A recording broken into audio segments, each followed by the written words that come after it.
Hi y'all. Turn just a little bit, get more of you in there. There we go. Kip and Carrie here, Thousands of Roots, and today we had all kinds of plans, didn't we, hon?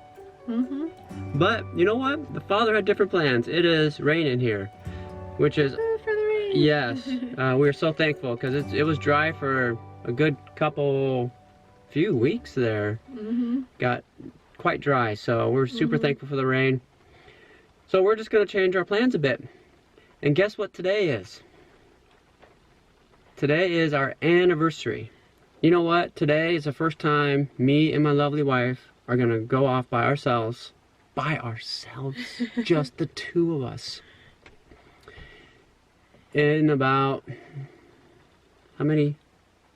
Probably since Esther was born, I think. It's like about 7 years. And actually it was, the only reason we had that date is because I was in labor. Have we had a date since then? I don't think so. I don't think so. So it's been like 7 years for us since we've been going on a date. But we're so thankful. We are so thankful for how it's been for us. She still puts up with me, guys. So I'm super thankful. I love her. And we've got a 15-year-old son now, so I feel pretty good about leaving the children for a little bit in his care. And then also our next oldest is almost 13, so they're gonna take care of the little ones for us. And we're only gonna drive a few minutes away and have a little snack meal together. A little picnic lunch. Little picnic lunch. It is raining kind of off and on, so we'll see what that looks like. But in any case, it's going to be fun to get away for a few moments together. And I've chosen a spot where we can park that is a beautiful place, so you guys have something to look forward to. And it's going to be just such a beautiful place. This feels kind of weird, heading out of the homestead, no children. So if you stay tuned to the end, we will tell you how many years we've been married. And maybe some of you have already guessed.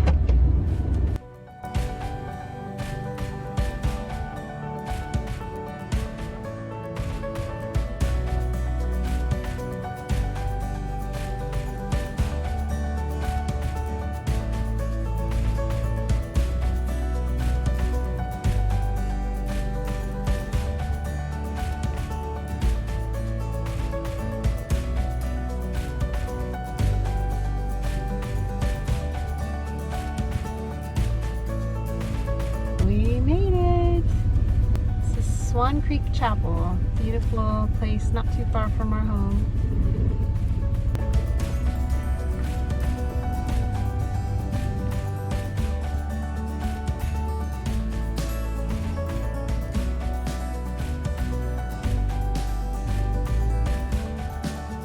Okay, so we're here, Swan Creek Chapel area, and wanted to do just a quick walk through here.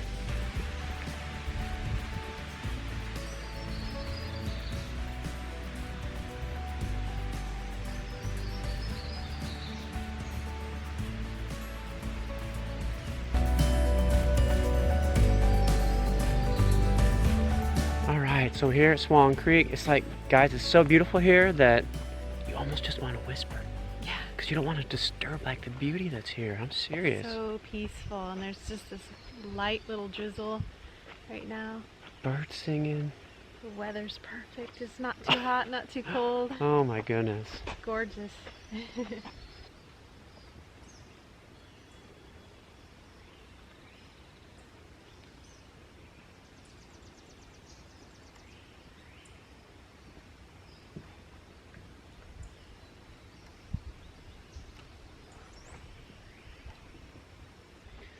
So our story of how we met, we were in college.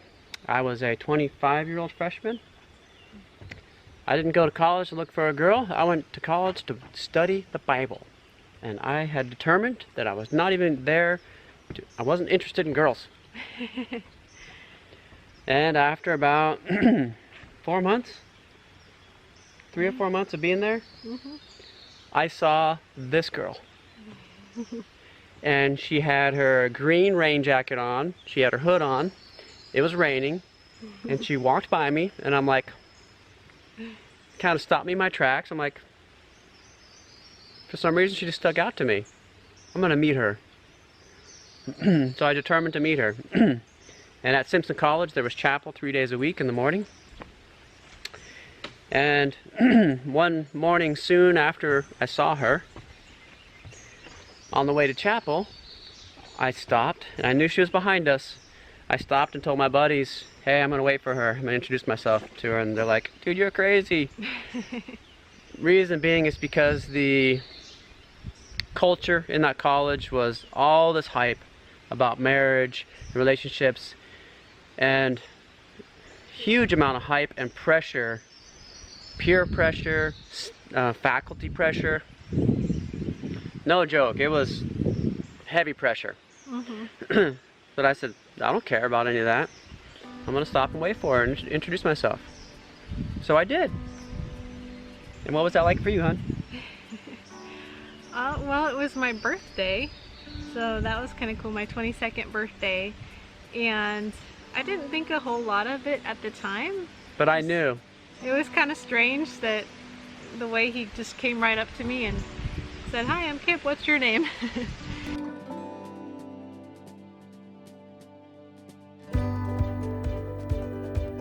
Yeah, so I didn't really think a whole lot of it other than I remembered you from probably a few days before that moment. We had in the bookstore at the college, we had our mailboxes, and your mailbox was kind of right below or right above mine.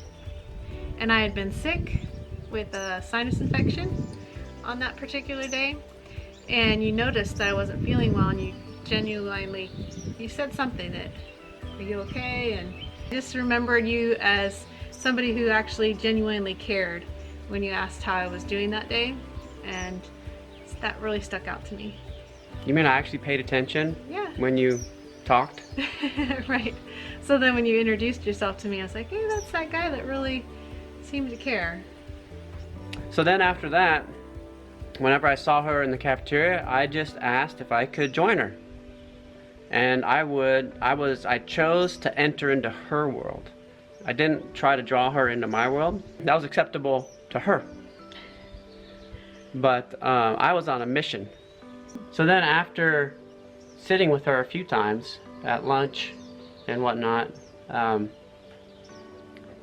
I heard in my own head, I heard myself telling other guys and talking to other guys, asking these other guys, does this girl know why you're spending time with her? Does she know what your motives are? And I heard myself saying this over and over, and I'm like, okay, fine, all right, I will tell her what my motives are and make sure she knows. So then one time in the common room, I asked her, hey, do you know what my motives are for spending time with you? And she was like, no. I said, well, to see if you're going to be my wife. And I got the deer in the headlights look from her. And she bolted, I'll tell you what.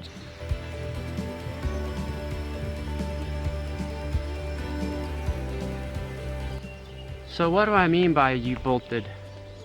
You ran. Well, I had been running from guys for quite some time. I was very shy, and if a guy asked me out, I typically would say no. And so it was scary to think of the idea that you were Pursuing her. Pursuing me. And that's what I wanted. I wanted to get married and have a family. That was my desire, but at the same time it was scary. So I ran. And right after that, I was led by the Father to not pursue her, to just wait. Don't call her. I did have the number to her dorm, and we were talking on the phone a little bit, not like long conversations, but just like coordinating when she was going to be there for lunch or dinner or whatever, so that I could go there at the same time. And I was directed by the Father to don't pursue her, just wait. So I did. And then what happened? So I waited and prayed a lot, and decided that, I think it was, what, 3 days later or so? Few days, yeah. Yeah, I realized that I didn't want to lose the opportunity to get to know you. So I picked up the phone and called him, which is something I'd never done. I'd never called a guy before. I had to take courage to call you that night, I think it was. So I called him, and thus began the furthering of our relationship. Okay, so there's a lot more details, of course, but we'll summarize now. After that, in December, I asked her parents if I could court her. I got her parents' approval, and then I asked her officially if she would court me. And she said yes. So we courted for 9 months. The courtship particularly meant that we were to have no physical contact, no kissing. We couldn't even hug until the last 3 months. So the physical contact was at a super minimal, reason being because I wanted to get to know her. Once you get so excited about each other physically as young people, then you don't really get to know each other nearly as much mentally or emotionally even, because you're just so excited about each other physically. So we didn't do that. Then we got engaged, and we were engaged for how many? Like 10 months. 10 months. We were engaged for like 10 months, and we got married. Mm-hmm. And today is a celebration of 18 years of bliss. 18 years. 18 years. Mm-hmm. And, well, of course, our lives haven't been just blissful, you know. And we've had our struggles with each other, interpersonally and whatnot. Mm-hmm. But this is my wife that I love. And I do my best to be a husband that first honors the father, and then secondly, I try to meet her where she's at and meet her needs and love her in a way that she knows that I love her. So that's why I brought her here to Swan Creek. Place. What are we eating, love? Well, we've got these protein bars that my lovely wife found. Got those for free. For free. Yeah. Hopefully they're good. Yeah, organic hummus dip. 2 different kinds, hot spicy for him and beet variety for me. So again, just pretty much everything we get's organic, so just assume organic. Mm-hmm. Cherries. That's what I'm excited about. Mommy's super excited about. Plantain chips for mommy, not me. Regular chips, corn chips that have lime in them, because that's important. And a beef stick. Yum yum, grass-fed beef. You've got to have meat with every meal. I don't have to. You prefer meat with every meal. Oh yeah. And don't forget the kombucha. And the kombucha. Almost forgot the pears. 2 fruits in 1 meal. And we got pears. Yay. We are not going to be hungry. 2 fruits in 1 meal. So, I mean, come on, we got to balance it out with some meat. This is our date picnic. Woohoo. Look who we get to eat with. Wow.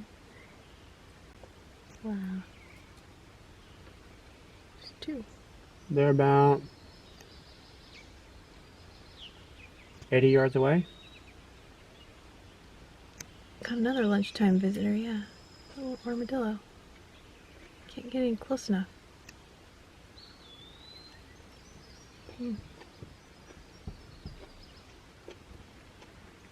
Just got home. See how it went with the children. Hey guys, how'd it go? Good. Good. Where's the baby? She's asleep down here. She was in my lap, but then she crawled out and went on the floor. She went to sleep on the floor. How cute. The goose guy called Daddy. Thank you, Caleb. Did you have a good time, Naderbug? He said he was going to call you. Cool. You guys all got enough to eat? Yeah. Do you have fun, J-Bud? Yeah. Were you a good boy while we were gone? Yeah.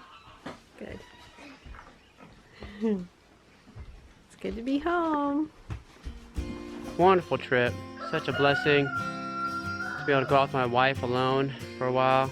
It's about 2 hours we were gone for, so that's great. I hope you enjoy this. I hope this blesses you and encourages you. I pray blessing over you and yours. And we'll see you on the next video. And whatever you do, do with your whole heart.